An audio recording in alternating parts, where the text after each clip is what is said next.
At the heart of every toxic relationship lies a deeper, often hidden reality.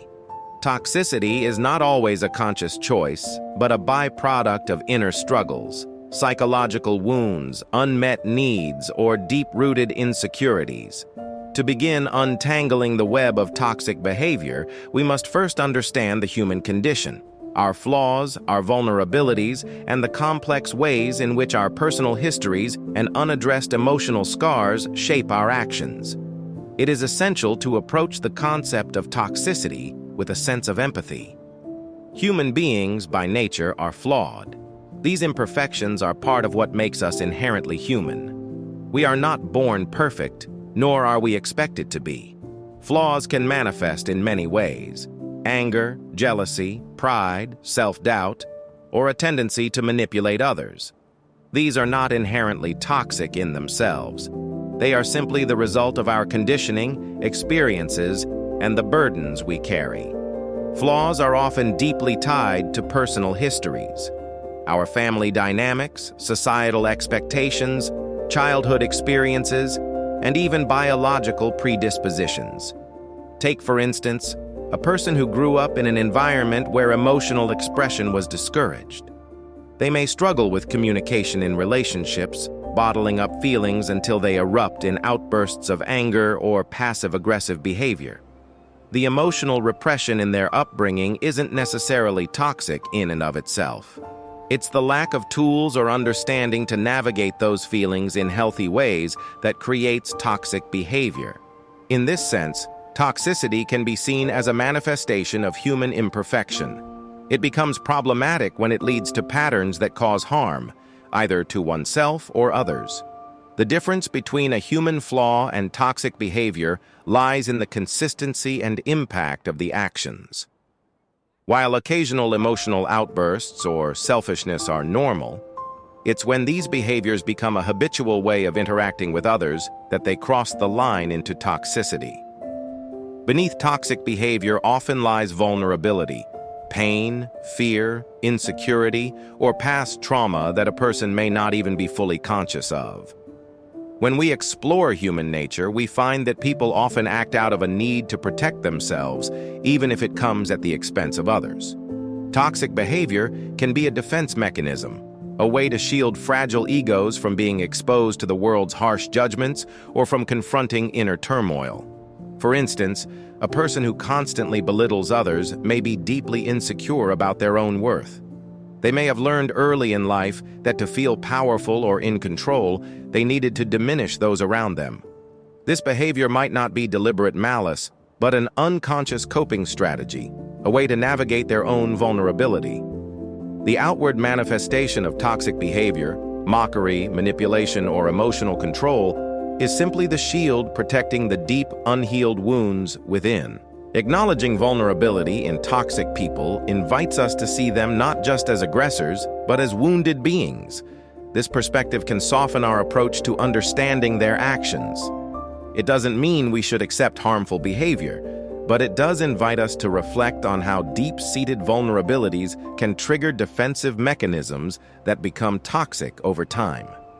Philosophically, this approach echoes the concept of original sin, or the idea that all humans are born with an inherent capacity for both good and bad. Toxicity, therefore, is not some fixed trait of certain people, but rather a potential that all human beings can fall into when their vulnerabilities are left unchecked. So, how can we differentiate between human imperfections and harmful toxic patterns? This distinction is crucial in understanding when to offer compassion and when to distance ourselves. The key lies in awareness and intent. An unavoidable imperfection is something temporary, a flaw that a person can acknowledge and work through. It's a single moment of poor judgment, a lapse in emotional regulation, or an isolated act of selfishness. These flaws can often be forgiven, as they reflect a momentary divergence from one's true self, a misstep in an otherwise healthy relationship. If someone recognizes their mistake, feels remorse, and is willing to make amends, this flaw is just that, an imperfection, not toxicity. However, harmful patterns are different. These are recurring behaviors that consistently undermine others, lead to emotional or psychological harm, and persist despite feedback or attempts at change.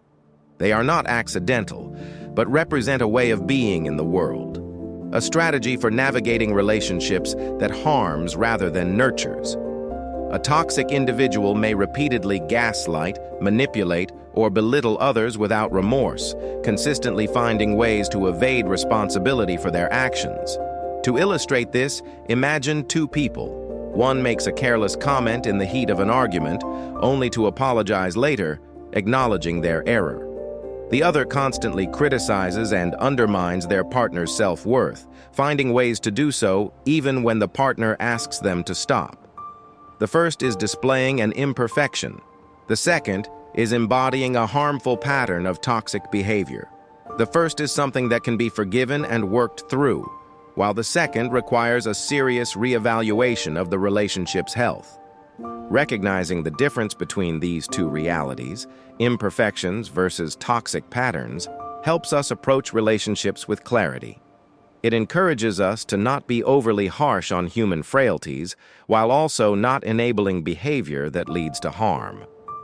Philosophy teaches us the importance of discernment and wisdom, knowing when to show grace and when to protect ourselves from further harm.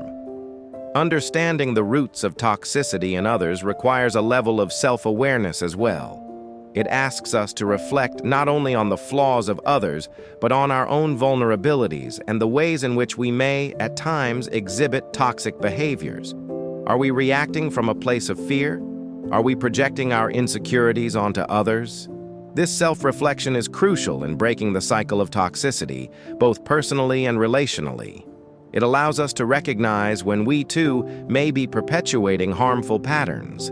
By understanding that all humans are flawed and that flaws are often linked to deeper wounds, we gain the wisdom to approach toxicity with empathy. We no longer see toxic people as enemies, but as individuals struggling with their own inner battles. This perspective fosters forgiveness, but also helps us set the necessary boundaries to protect our own well-being. In sum, recognizing the root of toxicity is not simply about labeling others as toxic, but about understanding the nature of human imperfection. By peeling back the layers of behavior, we see that behind the toxic actions are individuals grappling with their own pain and struggles. This insight does not require us to excuse harmful behavior, but it can transform our response to it, allowing for greater empathy, understanding, and ultimately the ability to make more informed decisions about the people we allow into our lives. By differentiating between unavoidable imperfections and harmful patterns, we empower ourselves to take action in a more mindful and compassionate way, protecting our inner peace while also fostering an environment of growth for those around us. Understanding the complexities of human nature is the first step toward creating healthier relationships and finding the wisdom to let go of those whose behavior no longer serves us. This concludes our video on how to recognize the root of toxic people. Subscribe to receive a notification for our next video, which covers how to detach from ego to help get rid of toxic people in your life.